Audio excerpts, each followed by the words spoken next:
Bueno, en la clase de hoy vamos a comenzar a ver diferentes patologías que afectan al sistema nervioso.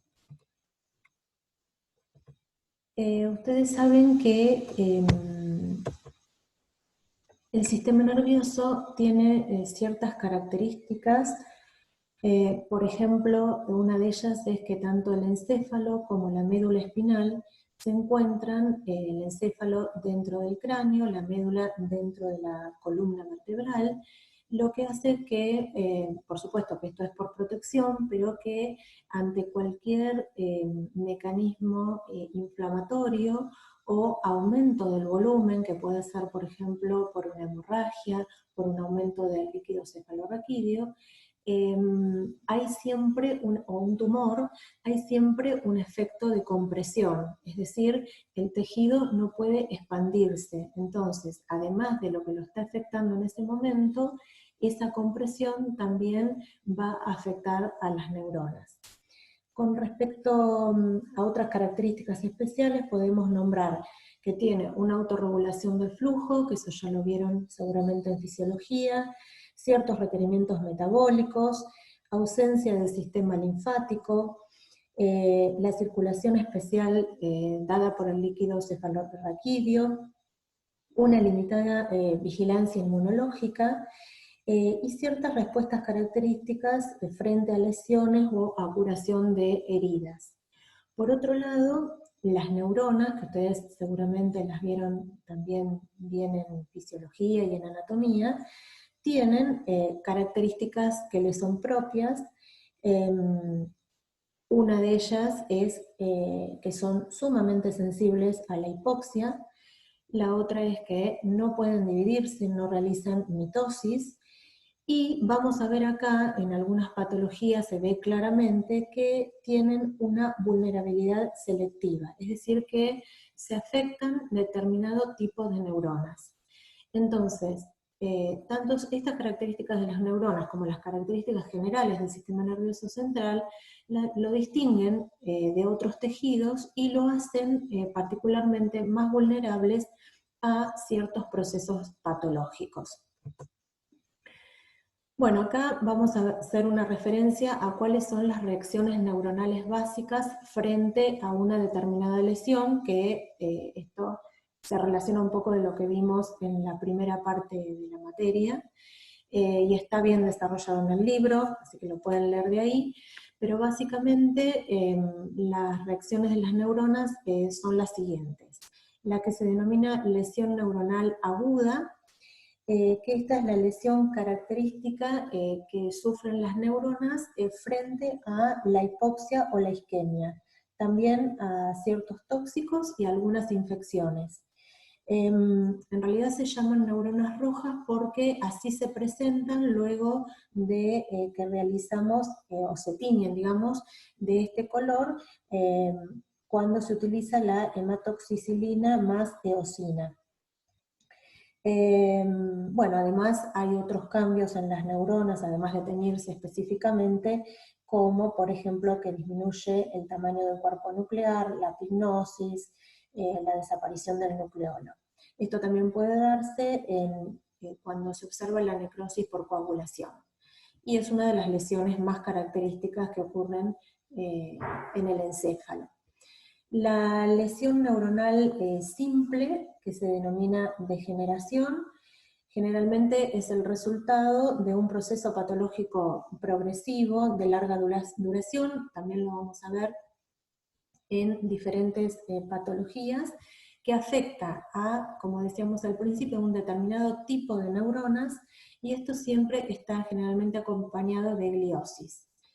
La reacción axonal, que se ven cambios en el cuerpo celular, pero que al mismo tiempo hay regeneración en el axón debido a que hubo una lesión en el mismo. Las inclusiones neuronales o lipofusinas, estos generalmente son acumulaciones de lípidos, carbohidratos y ciertas proteínas que se pueden dar en diferentes procesos, tanto del envejecimiento como con algunos trastornos del metabolismo, en los cuales se acumula, por ejemplo, sustratos o productos intermedios, y también en algunos tipos de infecciones. Los denominados depósitos intra o extracitoplasmáticos. Estos también los vamos a ver cuando describamos algunas de las enfermedades. Acá se ve, por ejemplo, los cuerpos de Lewy, que son característicos de la enfermedad de Parkinson. Estos depósitos generalmente están formados por proteínas que tienen muy baja, o que son muy difíciles de degradarse, y que algunas provienen de mutaciones. Y como les dije, caracterizan, acá se ven las características de los ovillos neurofibrilares que se ven en la enfermedad de Alzheimer. Esto sirve también para determinar recientemente cuál es la enfermedad. Y por último, la gliosis, que se caracteriza por la hipertrofia e hiperplasia de los astrocitos. Ustedes saben que los astrocitos son las neuronas que funcionan como sostén en el sistema nervioso. Bueno, muchas de las enfermedades van acompañadas de gliosis, o sea que podemos ver algunas de las lesiones que vimos anteriores y muchas veces están acompañadas por gliosis.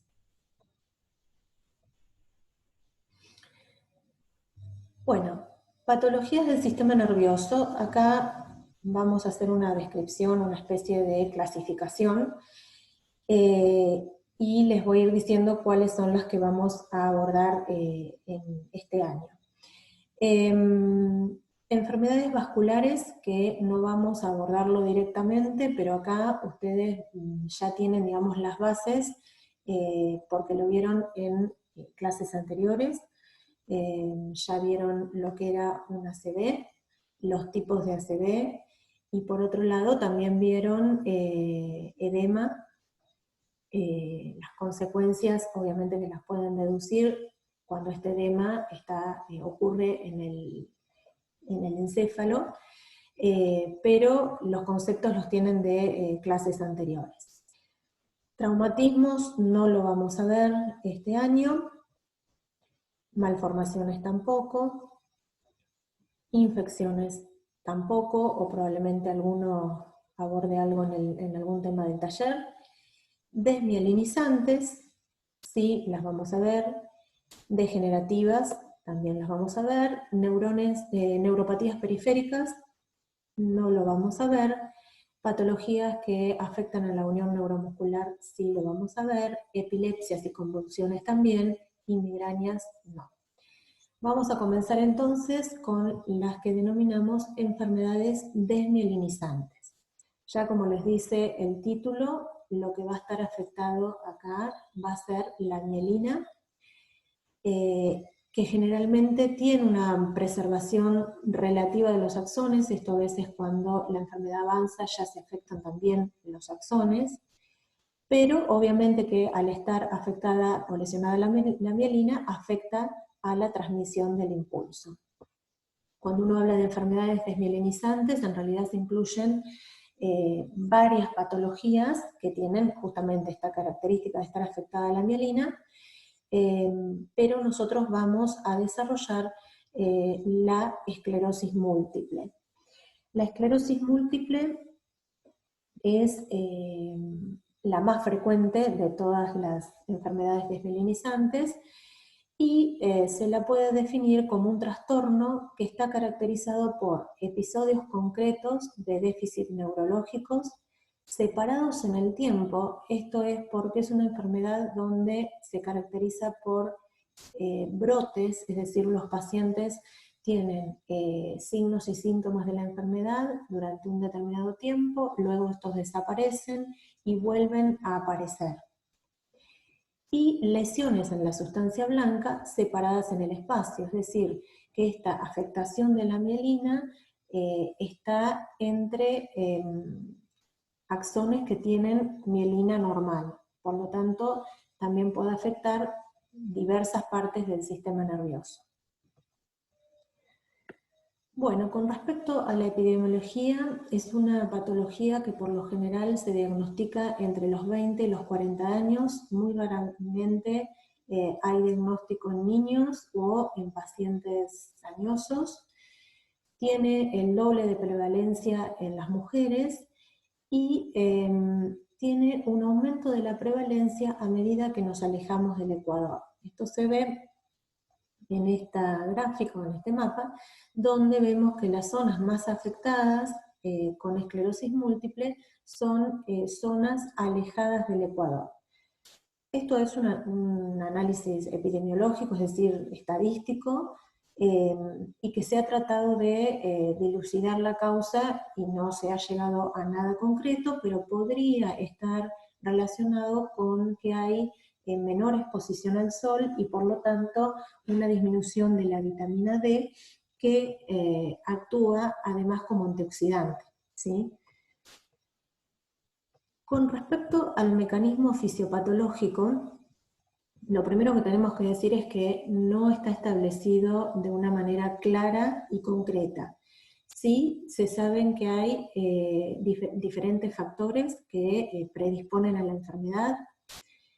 Entonces podríamos hablar entonces, sería un ejemplo de una enfermedad multifactorial, donde hay factores ambientales, que es lo que dijimos recién. Factores genéticos, está estudiado que hay predisposición genética, es decir que, por ejemplo, hay 15 veces más de riesgo en contraer la enfermedad si hay un caso en la familia primaria de la persona. Por otro lado, hay un 25% de concordancia en los gemelos. Y hay factores inmunitarios. Inmunitarios está en mayúscula porque hoy en día, digamos, hay estudios que demuestran que la enfermedad tiene una base inmunitaria, si bien no se sabe claramente cuál es el mecanismo fisiopatológico. Con respecto a esta base inmunitaria, a grandes rasgos lo que podemos decir es que se han observado cerca de, o en la zona o alrededor de las placas, digamos, de las zonas afectadas de la mielina, hay siempre acúmulo de células inflamatorias, dentro de ellas están incluidas las células T, tanto CD4 positivas como CD8 positivas, y también macrófagos. Estos, al estar activados, se supone que liberan una serie de citoquinas y de mediadores inflamatorios que podrían ser la causa del daño de la mielina. Por otro lado, en los pacientes que sufren esta enfermedad, hay presencia de niveles altos de anticuerpos en el líquido cefalorraquídeo. Estos anticuerpos pueden ser contra antígenos virales. Se han observado anticuerpos, por ejemplo, contra el virus del sarampión, pero también contra otros virus, y hay también anticuerpos, pero que no responden, digamos, a ningún virus conocido. Entonces, otra teoría sería que estos anticuerpos pueden interaccionar con alguna estructura de la mielina y dañarla. Bueno, acá se ve un poquito más en detalle el posible, digamos, mecanismo fisiopatológico de la esclerosis múltiple. Entonces, la idea sería que algún tipo de infección hace que una célula presentadora de antígenos presente el antígeno a una célula T. La célula T se activa, también esta célula T va a activar a células B o linfocitos B, y estos van a ir hacia el sistema nervioso central. Los linfocitos B pueden generar anticuerpos que, como dijimos, pueden ser contra el virus que generó la infección, o bien otro tipo de anticuerpos, es decir, contra autoantígenos, y estos anticuerpos lesionar entonces la mielina Y los linfocitos T activarán también, activan a macrófagos y ambos liberan, como dijimos hoy, toda una serie de citoquinas y de mediadores inflamatorios que podrían ser los que lesionen la mielina. Dentro de los mediadores también acá aparece el glutamato y se sabe que el glutamato lesiona a las neuronas.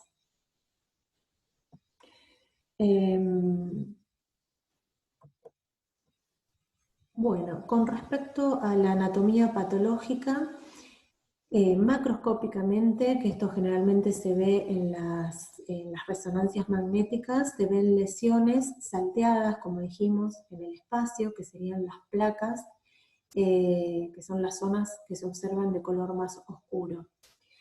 Microscópicamente se van a ver, en las placas que son más recientes, se ven, como dijimos, células inflamatorias, pérdida de la mielina, y por lo general los axones suelen estar preservados. En las placas que son más antiguas, lo que se observa es la gliosis, ¿sí? Dijimos que acompañaba generalmente a la lesión en el sistema nervioso central. Y después están las que se denominan placas en sombra, donde lo que se observa es una mielina adelgazada, que acá lo que puede ser es que, o bien que la mielina esté parcialmente afectada, o bien que haya un intento de reparación del sistema nervioso. Con respecto a las manifestaciones clínicas, puse en primer lugar la alteración de la visión unilateral, que es lo que se denomina estocoma, porque en muchos pacientes suele ser el primer síntoma o el primer signo que aparece. Esto es porque hay alteración en la mielina del nervio óptico. Entonces, por lo general es unilateral, y estocoma se denomina a la aparición de un punto negro en el plano visual. Puede remitir, incluso a veces en horas o en 1 o 2 días, pero claramente es un signo característico de esta enfermedad. Después suelen estar acompañadas por síntomas motores bastante diversos, digamos, pero el 50% de los pacientes tiene algún síntoma motor que puede ir desde arrastrar una pierna, tener debilidad en una extremidad, hiperreflexias. También puede haber síntomas sensitivos, que pueden ser también muy diversos, como adormecimientos, parestesias, disminución de la sensibilidad profunda, trastornos en la coordinación motora. Esto se traduce en inestabilidad al caminar, torpeza, incoordinación, y en algunos casos puede darse trastornos de esfínteres. Con respecto al curso clínico de la enfermedad, bueno, el 65% de los pacientes tiene lo que se denomina los brotes. Es decir, lo que ya explicamos hoy, digamos que tienen signos y síntomas de la enfermedad que aparecen de forma repentina y que muchas veces estos desaparecen, pero vuelven a aparecer. Era lo que decíamos al principio, de que están separados en el tiempo, ¿sí? A medida que se exacerban los brotes, en cada brote, digamos, se exacerban las consecuencias, los signos y síntomas clínicos de la enfermedad. Por lo tanto, cada vez hay más déficit neurológico.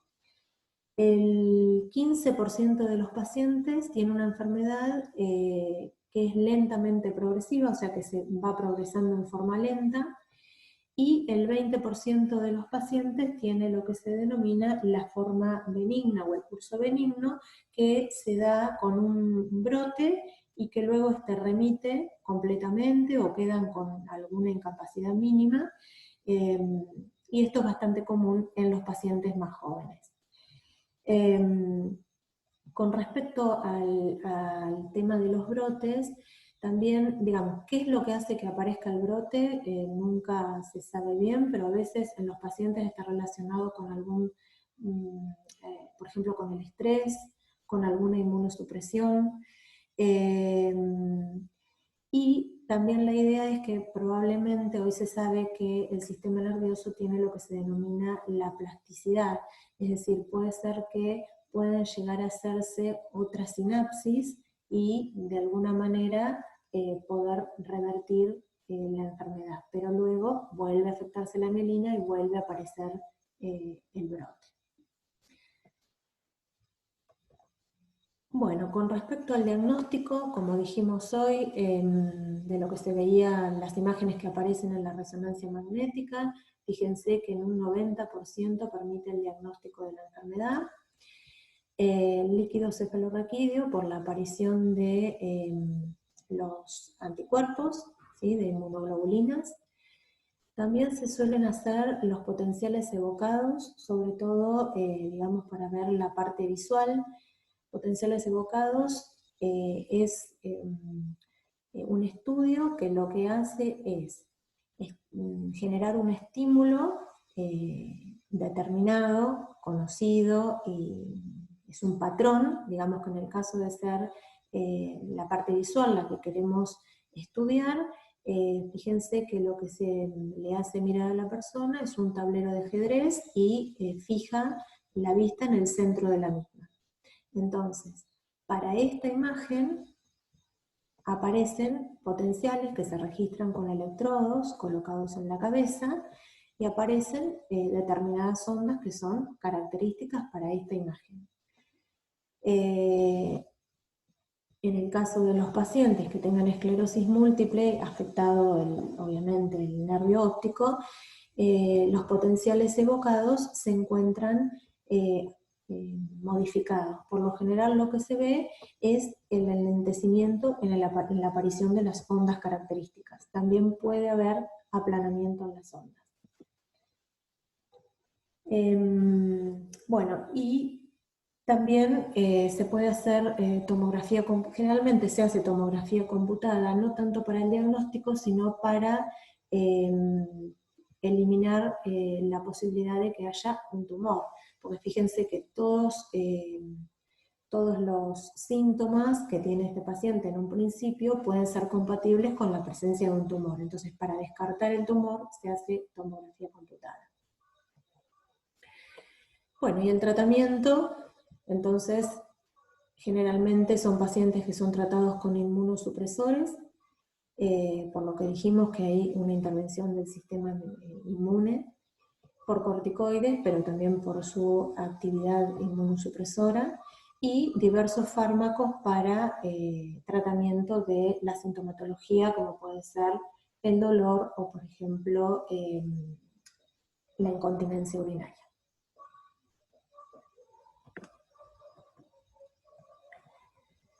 Bueno, vamos a seguir entonces con enfermedades que afectan a la unión neuromuscular. Las enfermedades que afectan la unión neuromuscular afectan a la transmisión sináptica y se traducen entonces en que hay debilidad muscular y fatiga del músculo, sobre todo cuando hay contracciones sostenidas. Dentro de estas enfermedades, la que vamos a ver es la miastenia grave.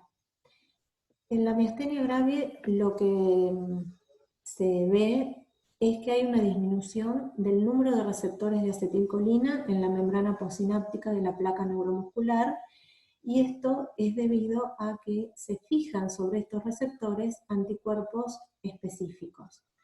Por lo tanto, la naturaleza, digamos, o el mecanismo fisiopatológico de la miastenia grave es de tipo autoinmune. Con respecto a la epidemiología, bueno, es una enfermedad que afecta a todas las razas, que tiene una prevalencia de 33 por millón de habitantes, que el comienzo promedio es de alrededor de los 40 años, el 65% de los pacientes posee también una hiperplasia tímica. Esto, si bien no se sabe bien cuál es el mecanismo, pero puede ser que los anticuerpos que se unen al receptor de acetilcolina también se unan a alguna estructura de las células del timo. Y por lo general suele estar asociada a otras patologías de naturaleza autoinmune como el lupus eritematoso, colitis ulcerosa, artritis reumatoidea o enfermedades tiroideas.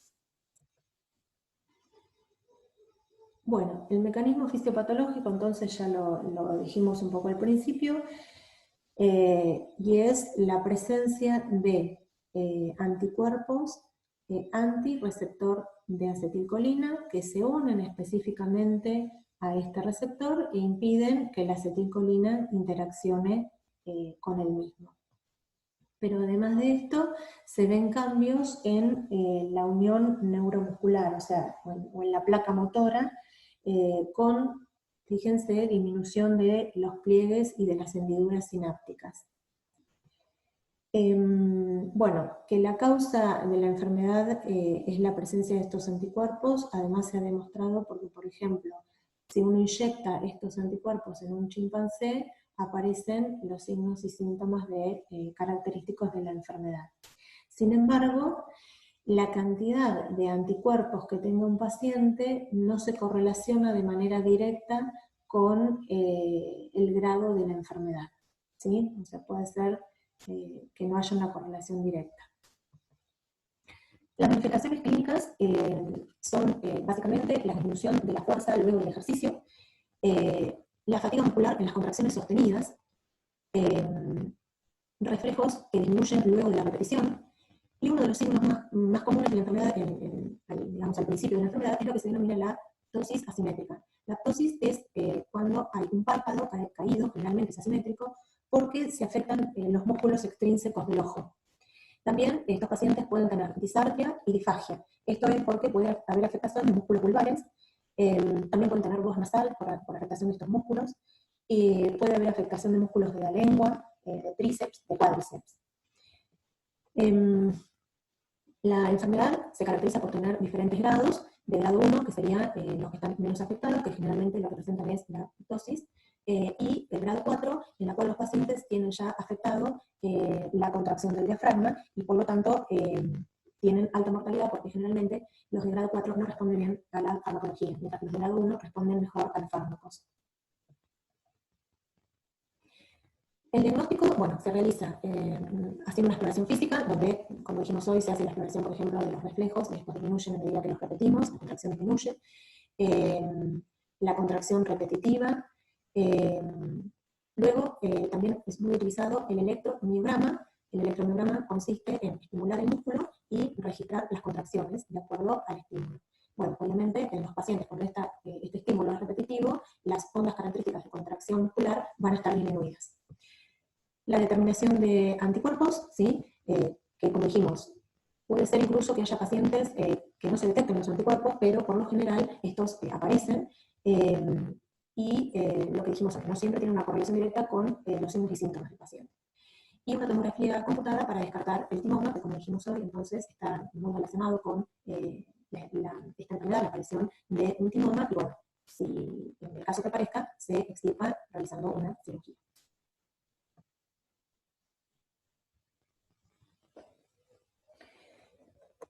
Con respecto al tratamiento, se utilizan generalmente los anticolinesterásicos, que son inhibidores de la colinesterasa, de la acetilcolinesterasa. Entonces, si inhibimos la enzima, vamos a tener más acetilcolina para que actúen en los receptores. Los glucocorticoides, por su actividad inmunosupresora, terapia inmunodepresora con fármacos específicos, inmunomoduladores. Lo que se conoce como plasmaféresis. En la plasmaféresis lo que se hace es se saca la sangre del paciente, digamos, se eliminan, se separan las células, ¿sí? Los glóbulos rojos, los blancos, las plaquetas del plasma, y el plasma se sustituye, puede ser por plasma fresco o por algún sustituto. Entonces, la idea de esto es que en el plasma están los anticuerpos, que en este caso causan la enfermedad, y por lo tanto se pueden eliminar. Hoy en día la plasmaféresis es bastante utilizada, no solamente en esta patología, sino en otras patologías como Guillain-Barré, como para eliminar algunas toxinas, e incluso los aparatos se encuentran en algunas unidades de terapia intensiva, así que hoy es bastante común que se realicen. Bueno, por supuesto se elimina el anticuerpo, pero luego se va a volver a formar, ¿sí? Bueno, como dijimos, se último, la timectomía.